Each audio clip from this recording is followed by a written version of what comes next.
Bobby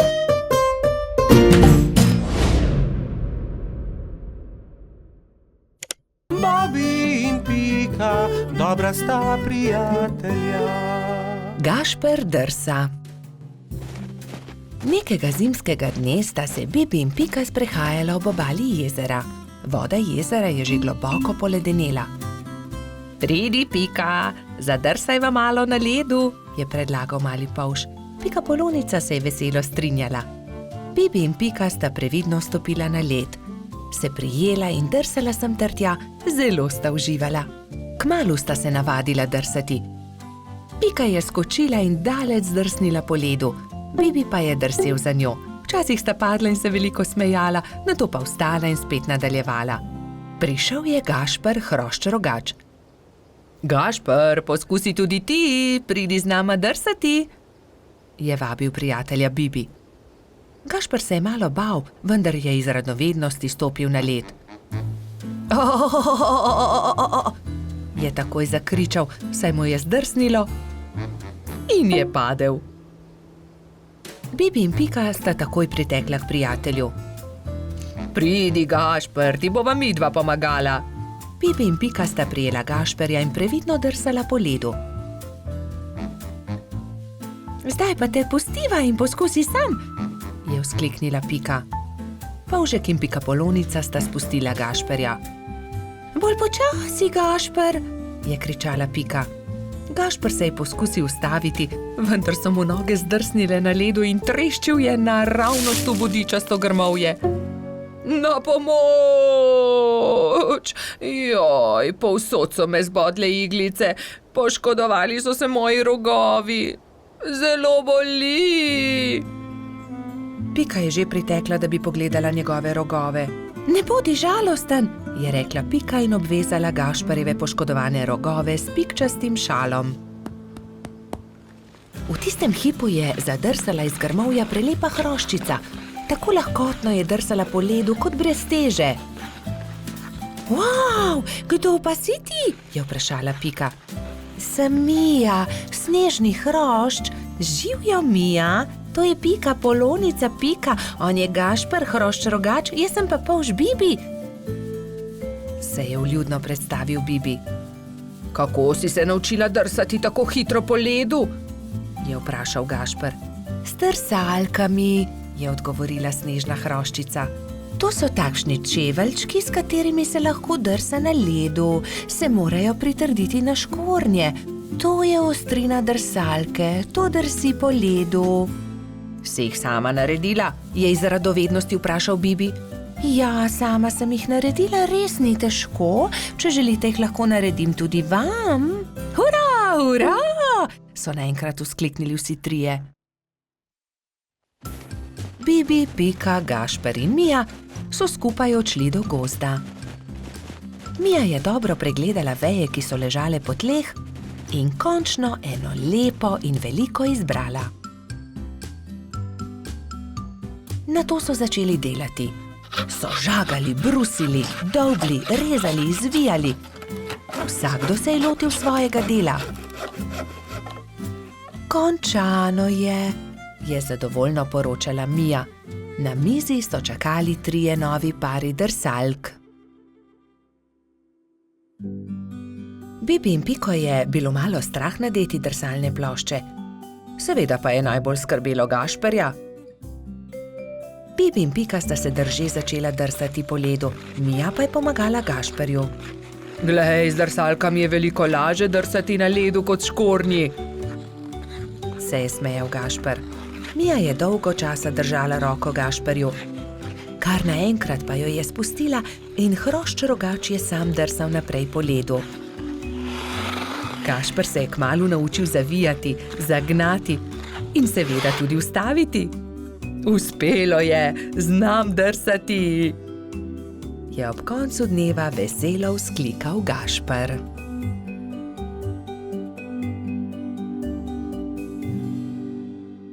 Bobby in Pika, dobra sta prijatelja. Mali kanarčki. Nekega lepega dne si je kanarček Klemen našel partnerko. Alenka je živela na hrastovem drevesu nedaleč od Pikine hiše. Klemen in njegova partnerka sta si naredila gnezdo na najlepši veji hrasta. Bibi in Pika pa sta od spodaj opazovala ptici, kako gradita gnezdo. Poglej, Alenka že več dni ni vstala, samo sedi v gnezdu. Je mogoče bolna? Je skrbelo Polžka. Kje pa, Bibi? Zagotovo bo valila jajca, imeli bodo mladičke, se je navduševala Pika. Jajca? Mladički? Je bil zmeden Polž. No, seveda, greje jih in iz jajce bodo kmalu zvalili mladički, je dejala Pika Polonica. Alenka je kmalu vstala in ko se je obrnila v gnezdu, je Bibi zagledal 3 mala bela jajca.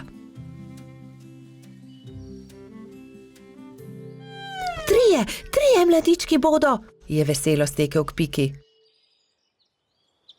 Nekega jutra se je zaslišalo razburjeno čivkanje na hrastu. Hura, izlegli so se mladiči, je vzkliknila Pika in se od veselja objela z Bibijem. Ali jih lahko pogledava? Je vzburjeno Pika vprašala Klemena.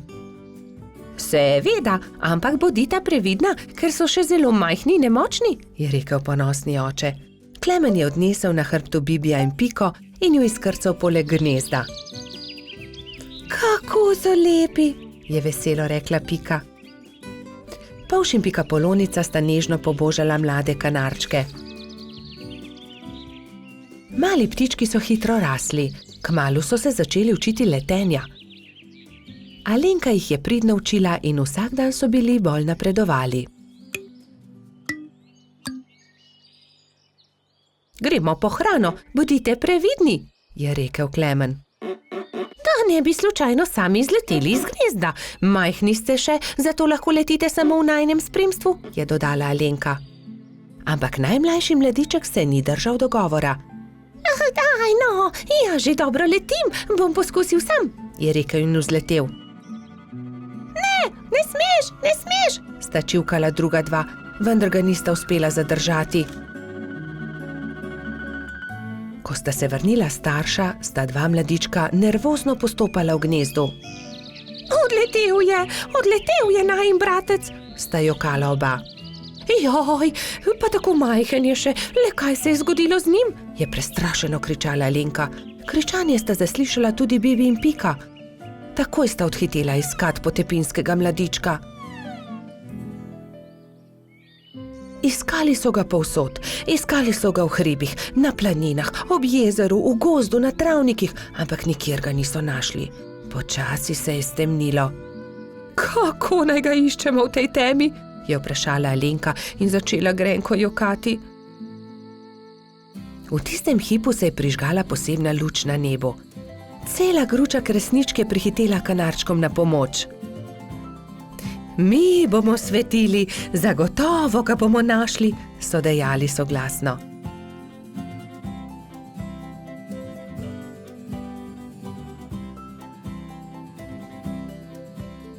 Tam je, v grmovju, je zakričal nenadoma Bibi in vsi so stekli tja. Mali kanarček je utrujen in prezebel dremal sredi grmovja. Alenka ga je dvignila v svoje krilo in ga veselo objela. Pa smo te našli. Od zdaj naprej vedno bodi priden, je rekel Klemen. Alenka je odletela proti nebu, kresničke pa so svetleče se zaplesale okoli njih. Tako lepo je bilo videti, kot da bi vile plesale na nebu.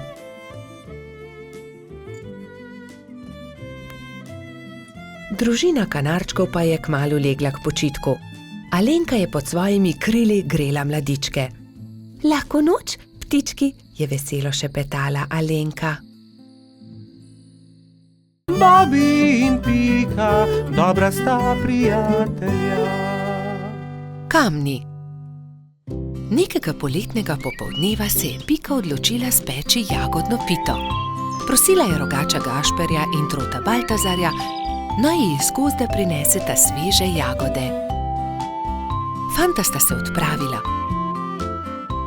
Baltazar je kmalu opazil kamen sredi poti in ga začel brcati pred seboj. Vendar je kamen postal všeč tudi Gašperju in ga je Baltazarju izmaknil. Ne velja, Gašper, to je moj kamen, jaz ga bom brcnil naprej. Ne, to je že moj kamen, poišči si drugega, tega bom brcal jaz. Jaz sem ga našel, moj je bil ogorčen Baltazar. Ogromno kamnov je, poišči si drugega, je končal prepir Gašper. Vendar se Baltazar ni pustil. Fanta sta se prerivala tako dolgo, dokler se nista spotaknila in se skotalila po strmem hribu.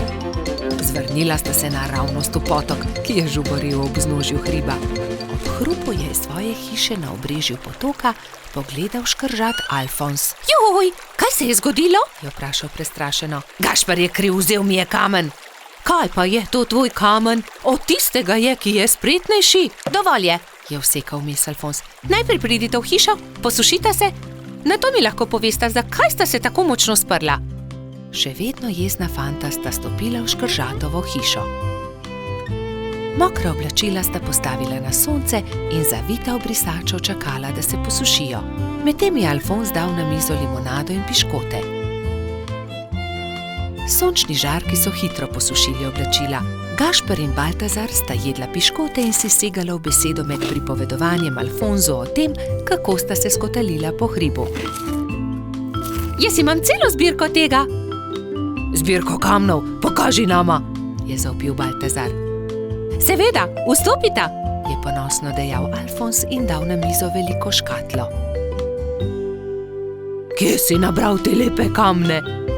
Tukaj v bližini na obrežju potoka, tudi vidva jih lahko nabirata. Hurra!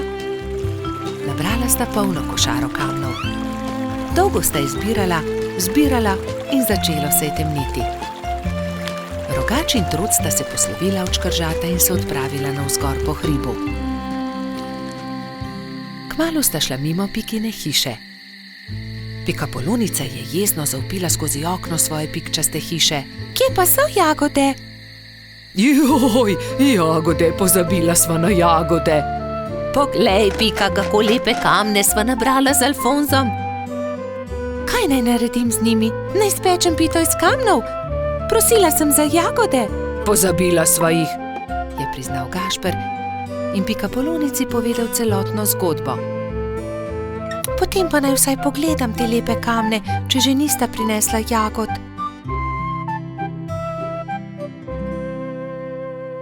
Nekaj bi morali narisati nanje. Ta je takšen kot hišica. Na tega pa bi narisal smejočo se glavo. To je dobra ideja. Jutri pokličem tudi druge in bomo okrasili kamne. V redu. Naslednji dan so k Piki prišli polž Bobi, metuljčica Rozi, kačja pastirica Sapica, kobilica Skokica, koloradski hrošč Bajsi in cvetlični hrošč Gumbi. Gašperja in Baltazarja ne bo? Je razočarano vprašal Bobi. Seveda, tukaj sva! Sta zavpila Rogač in Trod ter Piki ponosno predala košaro z jagodami. Hvala, je dejala Pikapolonica in medtem, ko je mešala pecivo, so se drugi lotili dela.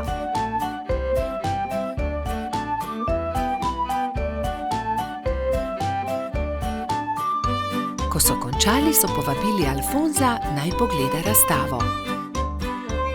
O, čudovito! Jutri bom prinesel tudi svoje kamne in jih bomo poslikali, je veselo dejal škrat. Medtem se je spekla jagodna pita, vsi so sedli k mizi in pojedli vse do zadnje drobtinice. Bobi in Pika, dobra sta prijatelja.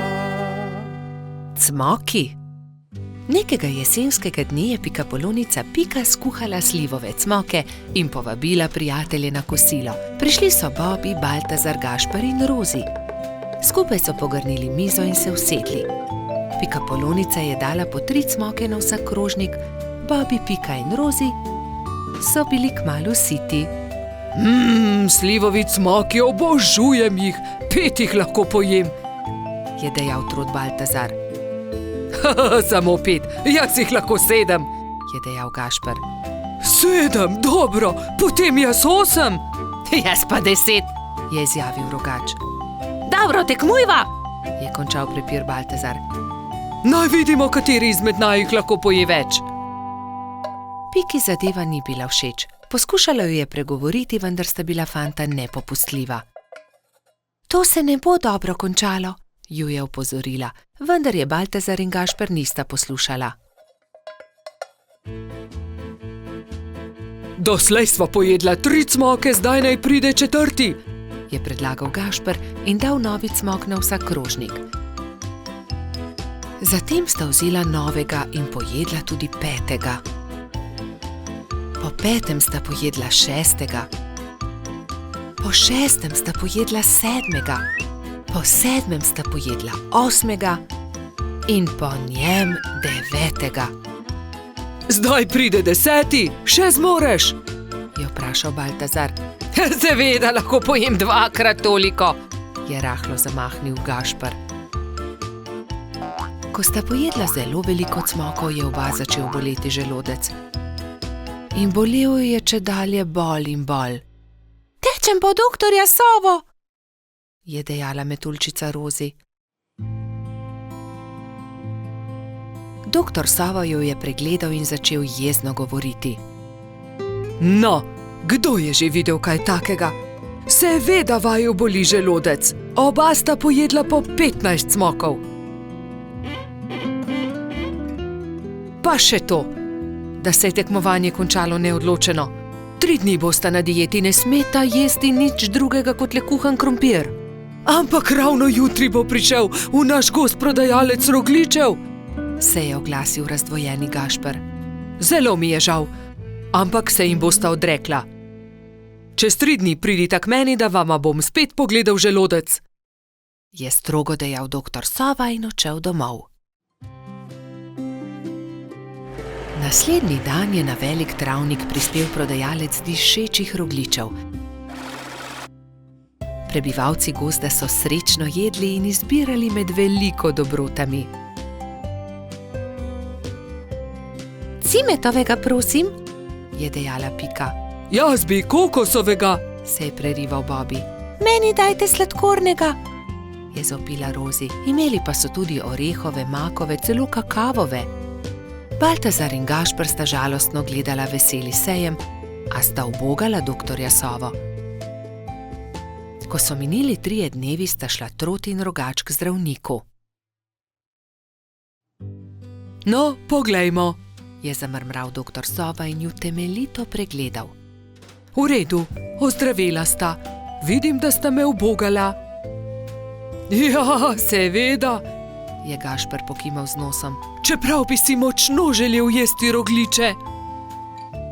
Gašper in Baltazar sta se poslovila od doktorja Sove in se odpravila domov, ko je doktor Sova zavpil za njima. Počakajte le minuto, tu je nekaj. Prihranil sem vama 2 rogljiča. Izvolita. No, doktor Sova, tudi ti si šel na travnik? Seveda, kupil sem kolač za svoje sinčke, ta 2 pa sem prihranil za vaju. Lepo sta upoštevala, kar sem vama rekel, zato ne bosta ostala brez dobrot. Hvala, sta srečno dejala Baltazar in Gašper ter objela doktorja Sovo. Bobby in Pika, dobra sta prijatelja. Rumena Pika Polonica. Prišla je pomlad. Pika se je odločila, da bo uredila svoj cvetlični vrt. Poiskala je lopato, grablje in si na glavo nadela pikčasto ruto. Takoj, ko je stopila skozi vrata, je za hišo zaslišala tiho stokanje. Klemen, krila so se ti zlomila, je vzkliknila mala Pika Polonica. Sonce me je zaslepilo in sem treščil drevo. Z visokega sem padel in se zelo udaril, je rekel kanarček. Tam sta bila ravno polž Bibi in Rogač Gašper. Gašper, odhiti hitro do doktorja Sove, Klemenu so se zlomila krila, je organizirala Pika. Kmalu je prispel doktor Sova. To je res grd zlom. Previdno počasi je povil Klemenovo zlomljeno krilo. Pomisli, Pika, je nekega dne pripovedoval Klemen. Na otoku, kjer živim, tudi stanuje ena deklica Pika Polonica. Kaj res? Ima tudi ona rdeč hrbet in 7 črnih pik? je vzburjeno vprašala Pika. In kako se imenuje? Kati, njen hrbet je rumen, Pike pa ima enako črne, zelo sta si podobni. Ko bom zdrav, pride z menoj na otok in se lahko tam sreča z njo. Kako bi bilo dobro, lahko pride tudi Bibi? Seveda, za oba je dovolj prostora na mojem hrbtu. Kmalu je spet prišel doktor Sova. Ugotovil je, da se je Klemenovo krilo lepo zdravilo. Nato se je kanarček Sovi zahvalil za pomoč, vzel na hrbet Bibi in Piko in odletel proti oddaljenemu malemu otoku.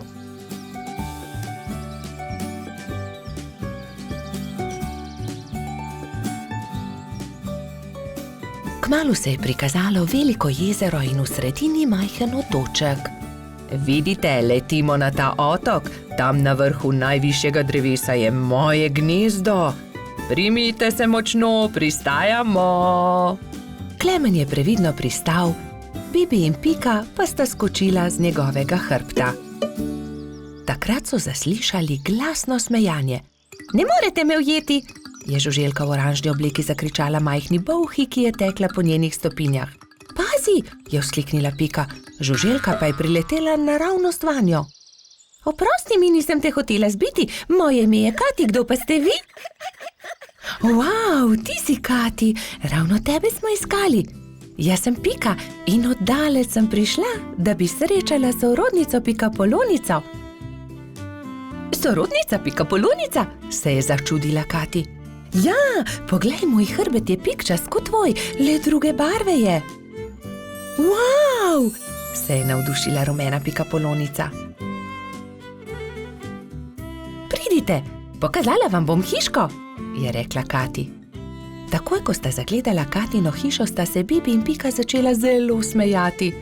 Moja hiša je enaka, le da je rdeča. Bibi, Pika in Kati so se sprehodili po malem otoku. Tam je gost iglavcev, zraven mali potok, tudi most smo zgradili čezenj, je ponosno pripovedovala Kati. In kaj je to sredi travnika, je vprašal Bibi, kot da bi bil tobogan. Res je, to je zvončkov tobogan, pridite, vam pokažem. Lahko zdrsnemo dol? Seveda, kar pogumno za menoj, je rekla Kati in se odrinila, da bi zdrsnila po vijugastem toboganu. Bibi, Pika in Kati so veselo drsali, vse dokler se ni stemnilo. Pozno je, pridite, odpeljem vas domov, je rekel Klemen. Pika in Kati sta se izmenjali svoje rute v slovo. Srečno pot, je vzkliknila Kati, pridite še kdaj. Preden je kanarček prispel do Pikine hiške, se je že popolnoma stemnilo.